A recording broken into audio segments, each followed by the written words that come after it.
The Europeans were not doing well in 1492. We were coming out of a period called the Dark Ages, and they were having trouble getting enough hygiene. They had difficulty with diseases as well, too. They had 22 different diseases that would sweep through the continent and wipe out different amounts of people. Nutrition was a difficulty for them.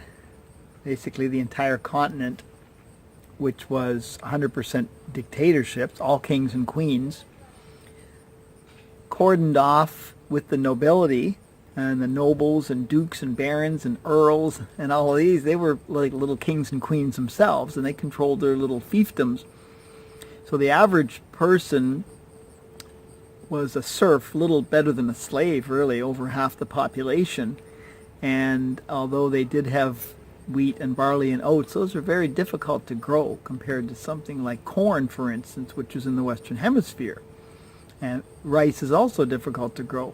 But oat, barley, and wheats, the yields are not big from them.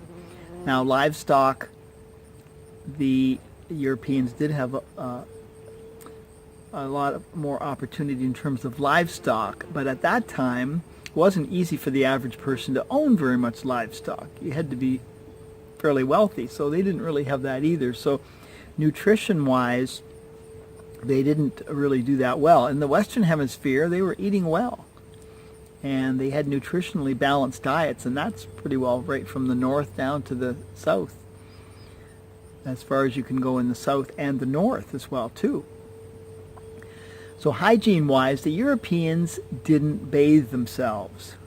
And that's well documented, that the indigenous wouldn't really eat around the Europeans. They didn't wash themselves at all. In fact, Queen Isabella, who sent Columbus over, she bragged about bathing twice in her entire life. Once when she was born and once when she got married.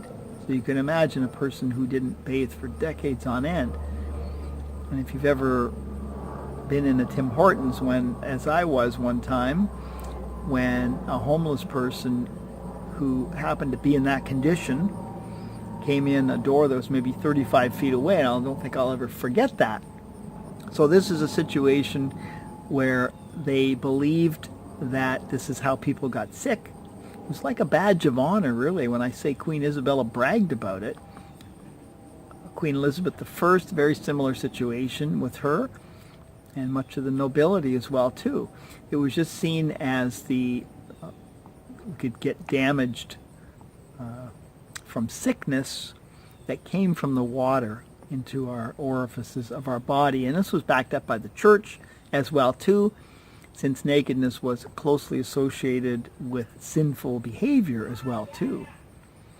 So they had these points against them: the hygiene, the nutrition, very nutritious diets in the Western Hemisphere. 1 out of every 10 people in Europe was handicapped or infirm in some way. That is to say, hunchback, or cripple, lame, dumb, blind,